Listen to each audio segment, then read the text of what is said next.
twese.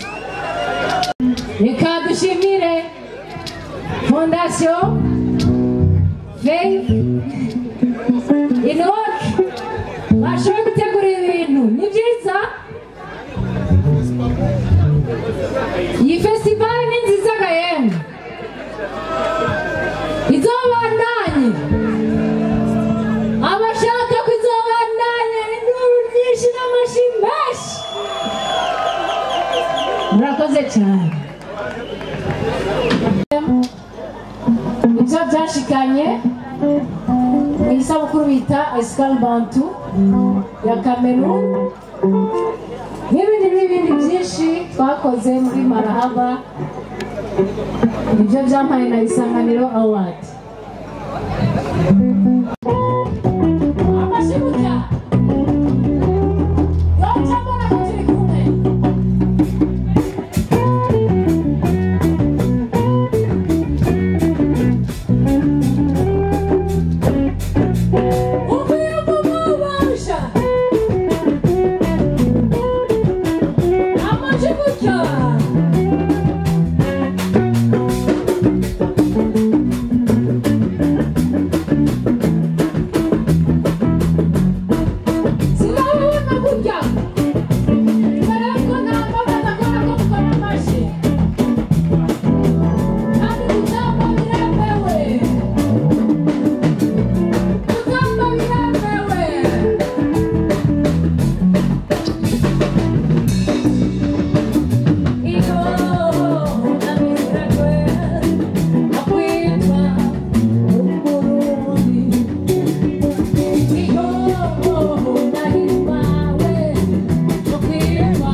tugende dutambe ihuruma hariya. Afrika yitwa Fespabu, ni ukuvuga yuko ari Afrika n'Uburundi. Yavuze ngo ntazopfa ahemukiye Afrika. Abakunda Afrika fanya bibi, abakunda Uburundi tugire gutyo. Shaka abasore babiri tugende gutamba ihuruma hariya kugira ngo duhezagire deuxième édition y'iyo festival. Ni natana abantu babiri twagiye bagira gute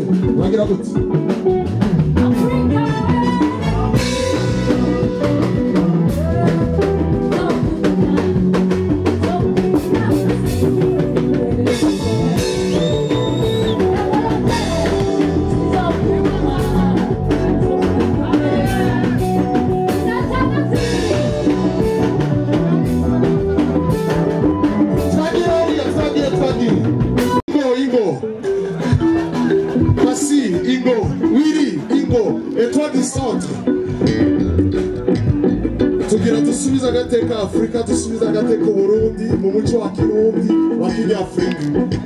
Inatana ziri he bagize guca murabizi kare twari mu bintu turavuga ngo abazungu ibice kivuga yadushwaye. Ubu rero tugaruka iwacu gira gutya pasi gira gutya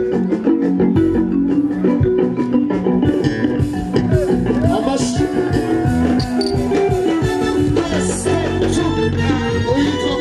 na wiri na mutima abashaka abanzi ni muzo mukomeye n'abastar duserati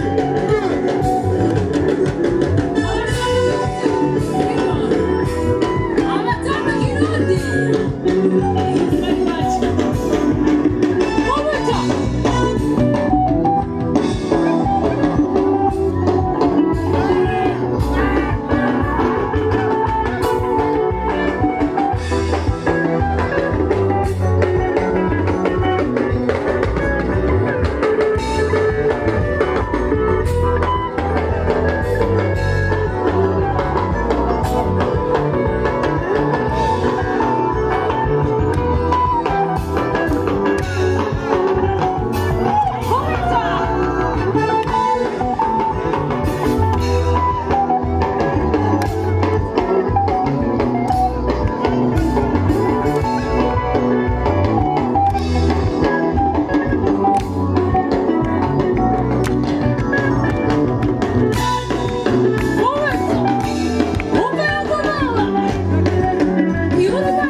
on bouge, on saute, on saute.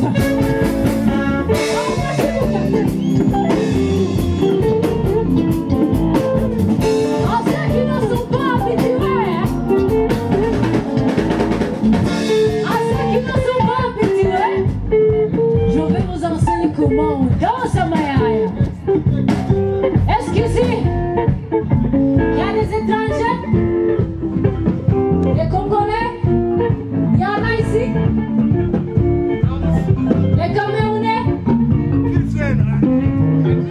les Français ou les Belges. Je vous invite sur scène pour danser à Mayaya, s'il vous plaît.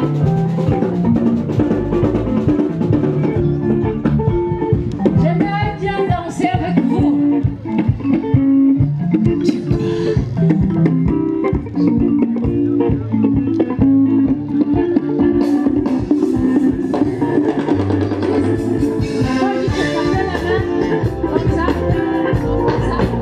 Bernice, il y avait des Camerounais.